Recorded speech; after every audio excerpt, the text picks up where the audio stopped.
Le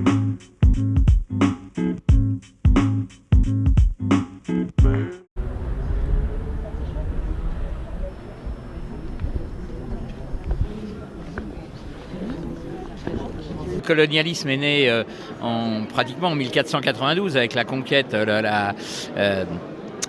des Amériques, ou la pseudo-conquête.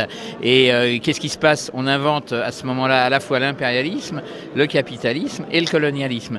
Et qu'est-ce qui se passe aujourd'hui? Eh bien, il y a des nouvelles formes de colonialisme, il y a un capitalisme qui s'est développé, et aujourd'hui, l'impérialisme est la forme suprême de ce capitalisme. Donc on n'a rien inventé, et même si on le fait sous de nouvelles formes aujourd'hui. Et on est là simplement pour dire, eh bien nous, on continue. Il y a toujours des peuples qui se battent contre ces trois mots. Il y a une nouvelle forme de colonialisme avec la lutte contre le terrorisme. Mais on a un ennemi de l'intérieur. Maintenant, on a d'abord un ennemi de l'extérieur. Mais maintenant, on a fabriqué des ennemis de l'intérieur. Ce qui nous fait plaisir, c'est d'une année sur l'autre, on a de plus en plus de monde qui vient ici, d'une part. Ce qui veut dire que quand même, pour beaucoup de gens, ça parle. Et puis, il y a plein de choses qui sont d'actualité. Hollande a reçu, par exemple, le roi du Maroc il y a une dizaine de jours. Je crains qu'il ait oublié de parler de la République démocratique du Sahraoui, et pourtant c'était le 40e anniversaire le 27 février dernier. La question du colonialisme en France, j'ai l'impression qu'elle est encore taboue.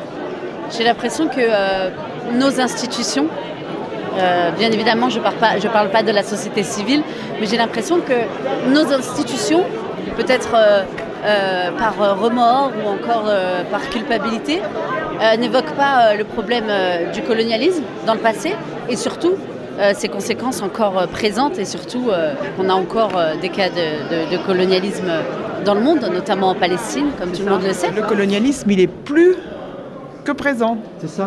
Et il prend des nouvelles formes, il garde...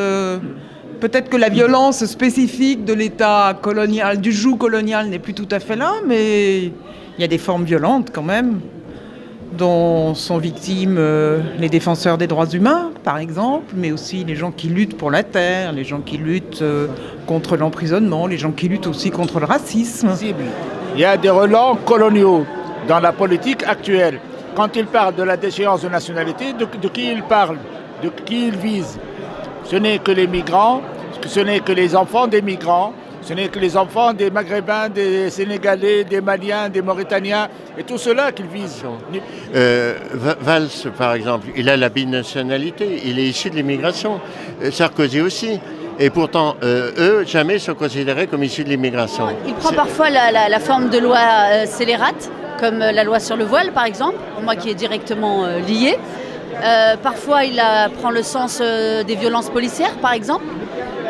Quand on prend le cas des jeunes issus des quartiers populaires, ou souvent noirs, arabes et roms, assassinés en France par la police. Les jeunes qui se font tuer par la police d'État américaine, et ici par la nôtre. Les délits de faciès, avec même Monsieur Hollande disant que le délit de faciès, c'est dans le cadre de la lutte contre le terrorisme est justifiable. Dans le subconscient national, il est admis que ceux qui ont des ancêtres qui étaient indigènes, dans les anciennes colonies, eux, parce qu'ils ont un teint basané, ils ont un prénom qui n'est pas sur le calendrier grégorien, qui est pas, ou un nom etc. Une peau colorée, ils sont issus de l'immigration. Mais surtout, on a du mal à faire le rapport avec le racisme lié à la situation post-coloniale, en Afrique du Nord notamment, et en Afrique en général. Ma grand-mère est viette, l'Indochine, tout ça. Ouais, donc ça a marqué aussi ton enfance. Disons que ça, voilà, c'est pour ça que je viens. Moi, je suis convaincue on parle de néocolonialisme, mais on est encore dans les colonies pour moi. Donc, En France, il y a l'OAS qui remonte et l'esprit Algérie française qui remonte. Donc on redevient colonialiste. Et c'est ça la relation entre le colonialisme, le relents coloniaux, des concepts qui ont été défendus par l'extrême droite, qui ont été repris tristement par M. Hollande et ceux qui jouent avec la peur. Ayant vu M. Hollande en tant que député pendant 10 ans, puisque je travaillais à l'Assemblée nationale, eh bien, je savais qu'il ne fallait pas voter pour lui. Il serait bon qu'un jour nos institutions nous représentent réellement, représentent notre diversité.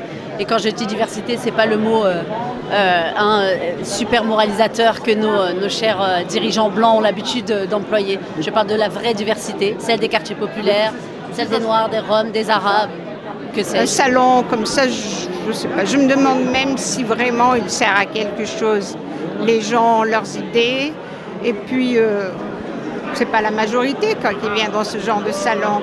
La majorité regarde TF1, BFM, etc. On voit bien qu'il vient au salon anticolonial. Certains même, c'est tout à fait branché. Je pense que c'est important que ça existe. Après, comme tous ces... C'est horrible de dire ça parce que je suis moi-même militante, mais c'est vrai qu'on est quand même dans un entre-soi, quand même. Un peu, quand même. Et certes, il y a des débats, je suis ravie d'entendre tout ce que j'entends, de discuter, d'échanger. Mais... On n'est pas dans... Mais voilà, on n'est pas... Non, quoi. Voilà, malheureusement. C'est un livre d'histoire, qui évoque la période qui a précédé la Première Guerre mondiale, pour permettre peut-être de mieux comprendre ce qui se passe, l'histoire permettant d'expliquer, d'apporter de la profondeur à l'analyse des événements actuels. Moi déjà, tous les ans, on aborde ces questions anticoloniales qu'on a tendance un petit peu à mettre de côté depuis quelque temps, surtout en ce moment. Donc oui, bien sûr, ça sert à quelque chose. Et c'est pas pour rien que je viens à chaque fois quand c'est possible. La mentalité coloniale est toujours présente. Ouais.